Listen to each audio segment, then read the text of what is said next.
Thank you very much, Christine, and thank you very much also to UCLG, Metropolis, UN Habitat for these exchange opportunities, and a special thanks to UITP and all its members because they keep an essential service going in difficult times. So I think that they all deserve our big thanks as for the medical staff that are fighting the virus.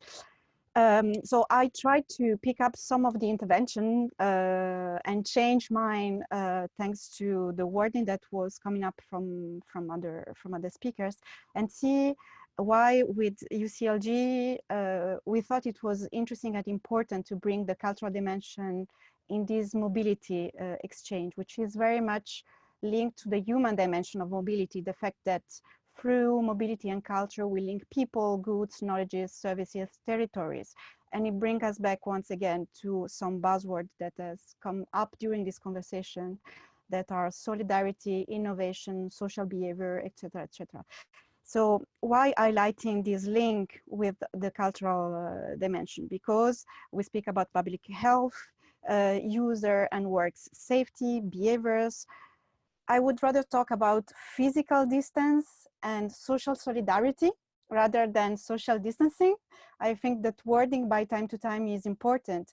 We have to face physical distance, but our role as cities, as civil society, as public transport is also to keep this community going. And therefore, for me, solidarity is very important. We spoke about the less privileged.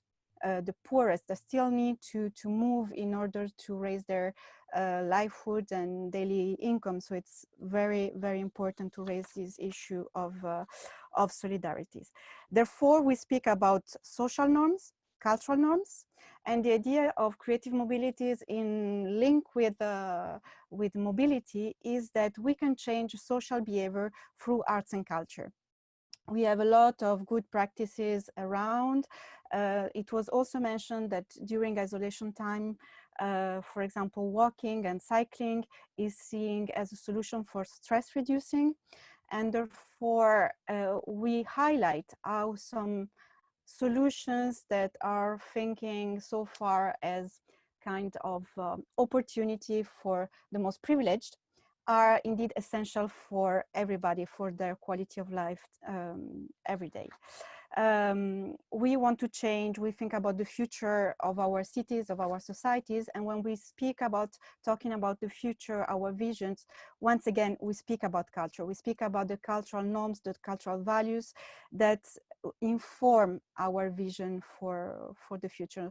And therefore, for us, within the community of practice of UCLG, on mobility, we work all together, Creative Mobilities, UCLG, and UITP, to bring this holistic vision of the right to move. And it was just mentioned in the declaration that was adopted in Durban on the right to move, that for sure either us or the colleagues from UCLG can post on our conversation feed. And Valeria, therefore, yes? Yes, I just wanted to see if we can, if you have some recommendations or Yes. some options for us moving forward, that would be great. Of course. You see some slides where we present the initiative of Creative Mobilities, but I think it will be much easier to move to the slide where we present the solution. So, for example, in terms of what we can do now during the crisis, there were a lot of mentioning about communication, information campaign, notably from African colleagues.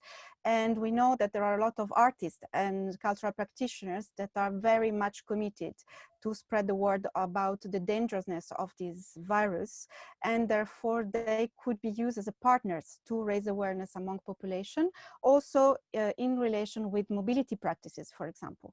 When you use visual arts, you can reach out to people of your community that are, for example, not native speakers, and therefore you can engage also migrants and most fragile part of the population.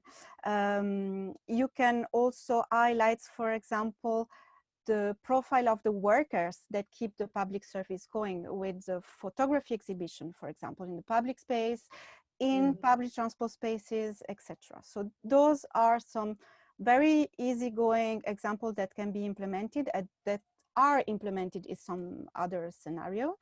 But then I also think that what is the most important thing is, what do we do next? How do we prepare the way out for the crisis? And here, once again, arts and culture can be a very powerful tool, as we believe, together with the Culture Committee of USCLG, because through arts and culture, we can recreate the bond, recreate and reconnect people. And there are a lot of good practices that we have been mapping around the world with Creative Mobilities on all the 5 continents, on how you can create solidarity, community building through arts and culture in public space. So maybe if we can show the slide just before, there are some images. And then we'll just wrap up with that, exactly, please. Yeah. with the last one. So you see, for example, not exactly, you see on the left of the screen an example of an happening that was built through IKEA and the Tokyo metro station, where people were invited to a pop-up event within the metro and create a bond among them. So those are those kind of initiatives that could be implemented after. On the right, you have the subway therapy in New York, where citizens and users were invited to leave positive message to other users and citizens using public transport. So those are very easy way to animate the post-crisis sense of security of community within public transport. So what we can do together is that we can brainstorm on those kind of solutions thanks to our networks of partners. First of all, of course, UCLG and UITP with their own expertise, Great. Creative Mobilities expertise, and any cities that is willing to revise their policies both on culture and mobility through this concept that we have been launching together in 2017, which is Creative Mobilities. Thank you so much. And what a great inspiration to draw to a close this exchange, to look at what our transport might look like, what it might feel like, which will be different post-COVID. You know, this has been a very quick tour de table with, you know, a review of how we are looking at transport workers, the cleaners of our transportation, how we have to be inclusive in thinking about all of these concerns, risks, and situations where people actually cannot perform their work from home. We're thinking about inclusion so that all people have access according to their needs and their requirements to transportation moving forward. Who are cities built for?